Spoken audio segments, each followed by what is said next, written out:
Hello there, chemistry explorers. Ever wondered why amines are like the friendly neighbors always ready to accept guests? Well, that's because amines act as Lewis bases. They have a lone pair of electrons on their nitrogen atom, like a tiny open door inviting protons to come in.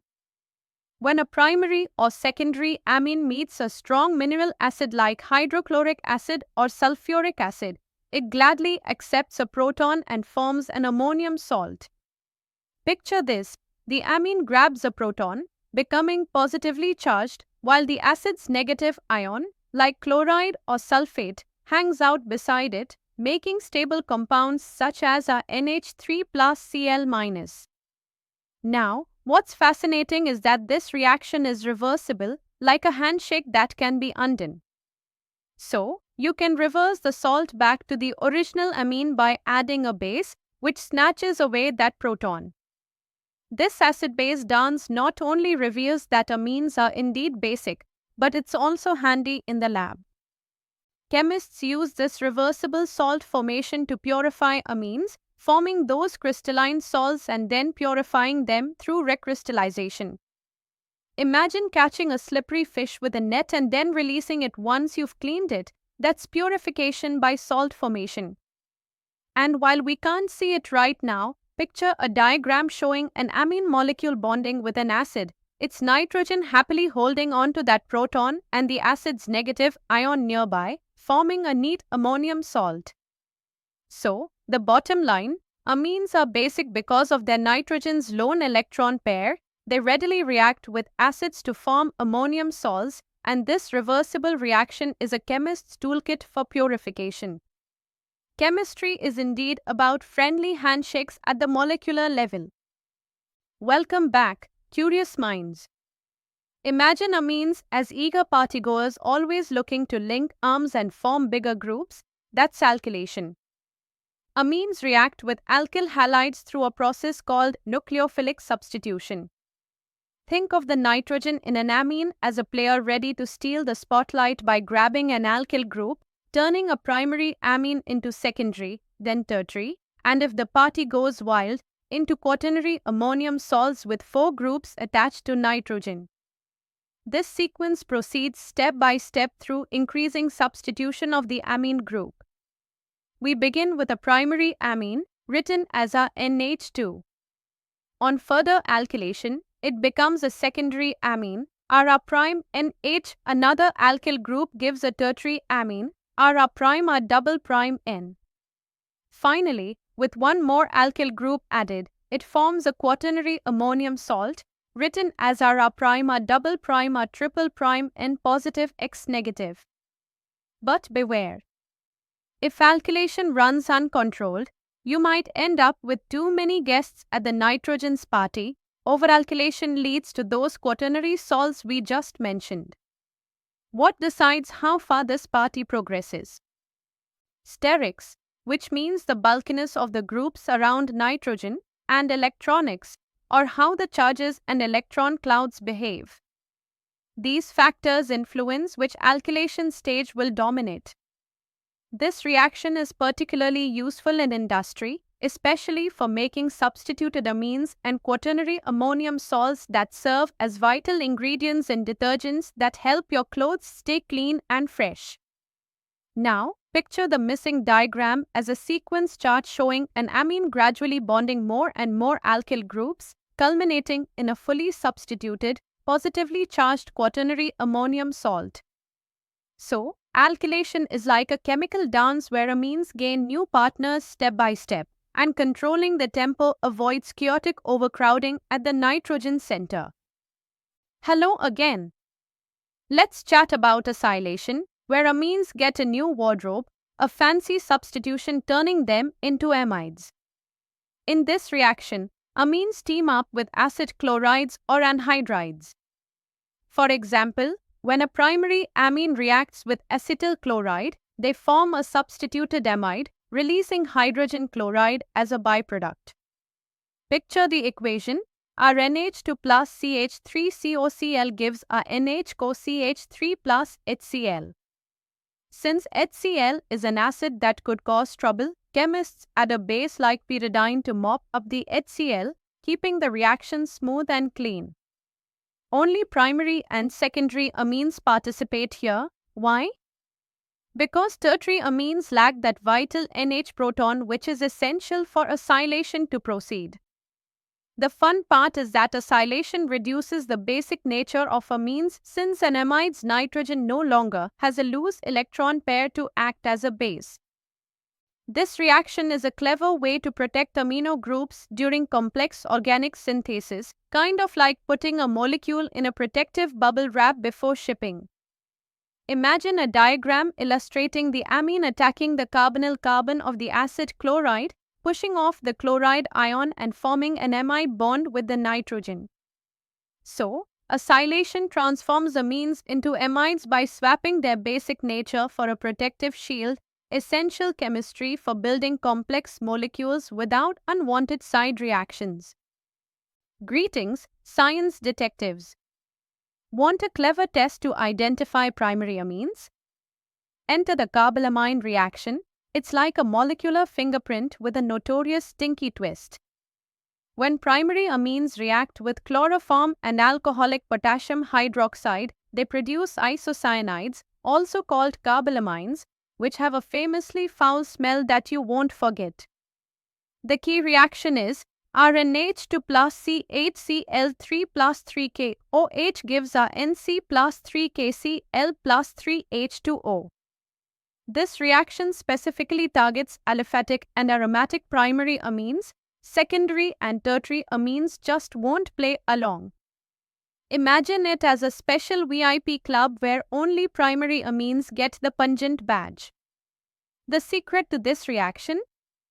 It involves a tricky intermediate called dichlorocarbon, generated when the base acts on chloroform. This intermediate then reacts with the amine's nitrogen to form the isocyanide. Picture a diagram tracing this path with dichlorocarbon popping up and attacking the amine, eventually releasing the pungent RNC compound.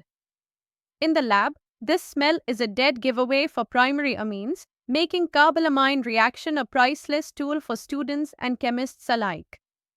So, if you catch a weird, shall we say, aroma in your reaction flask, you might just have a primary amine on your hands.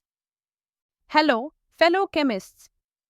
Nitrous acid is like a versatile artist, painting different patterns with primary, secondary, and tertiary amines. Primary aliphatic amines react with nitrous acid to form alcohols plus nitrogen gas and water. The reaction is RNH2 plus HONO yields ROH plus N2 plus H2O. It's like a magic trick where nitrogen, the stable gas that makes up most of our atmosphere, gets released as bubbles. Aromatic primary amines behave differently. At cold temperatures of 0 to 5 degrees Celsius, they form diazonium salts with the formula ArNH2 plus nitrous acid plus hydrochloric acid yielding ArN2 plus chloride ion plus 2 molecules of water. Diazonium salts are important intermediates in making dyes and other aromatic compounds. Secondary amines form nitrosamines, compounds with the structure R2NO plus water, while tertiary amines don't form stable diazonium salts but might produce nitroso derivatives under certain conditions. Imagine a comparative diagram that shows how primary, secondary, and tertiary amines react differently with nitrous acid, each following its own distinct pathway with nitrous acid branching out into alcohols, diazonium salts, or nitroso compounds. This variety highlights the fascinating chemical behavior tied to amine structure and is key for synthetic chemists. So, nitrous acid is like an exciting storyteller, changing its tale depending on which amine it meets. Welcome back. Aromatic amines like aniline have a superpower. They activate the benzene ring toward electrophilic substitution, especially at the ortho and para positions. Imagine the NH2 group as a helpful neighbor that invites electrophiles to settle nearby, especially at these two spots around the ring. But watch out, uncontrolled reactions, like adding bromine water, can lead to tribromonylin, which means the benzene ring gets 3 bromines stuck onto it, releasing 3 molecules of hydrobromic acid as a byproduct. The equation reads C6H5NH2 plus 3Br2 gives C6H2Br3NH2 plus 3HBr. To tame this reactivity, chemists often acylate the NH2 group first, transforming it to an amide which reduces electron density and activation, allowing for selective monosubstitution instead of messy oversubstitution. These controlled substitutions are crucial for synthesizing dyes, medicines, and various aromatic derivatives. Picture an aromatic ring diagram showing the activating NH2 group and highlighted ortho and para positions where substitution happens. So, aromatic amines not only spice up reactions but, with a little control, they help craft important molecules that color our world and heal our bodies. Hello problem solvers. Let's tackle an example, methylamine reacting with acetyl chloride. Methylamine, written as CH3NH2, reacts with acetyl chloride, CH3COCl, to form an acetamide derivative along with hydrochloric acid. In words, methylamine undergoes acylation with acetyl chloride to produce N-methyl acetamide, and hydrochloric acid is released as a byproduct. This acylated product is called N-methyl acetamide and features a classic amide bond between nitrogen and the acetyl group. However, the HCl formed needs to be neutralized to prevent unwanted side reactions, so a base-like pyridine steps in to mop up the acid. Visualize a diagram illustrating the methylamine attacking the carbonyl carbon of acetyl chloride, releasing chloride ion, and forming the N-methyl acetamide product. This example highlights how acylation works in practice and how careful handling makes the process efficient and clean. So, acylating methylamine is like giving it a molecular makeover, turning a simple amine into a nifty amide with excellent synthetic utility. Alright, time to wrap up this amine adventure with a quick summary. Amines first show their basic side by reacting with acids to form ammonium salts. Our NH2 plus HX yields our NH3 plus X minus. Then, they undergo alkylation where alkyl groups attach stepwise, transforming primary amines to quaternary ammonium salts. The formula here reads our NH2 plus a prime X proceeds through stages to finally give the quaternary salt plus X minus. Next, acylation brings acid chlorides into the mix with our NH2 plus a prime COCl giving amides plus HCl.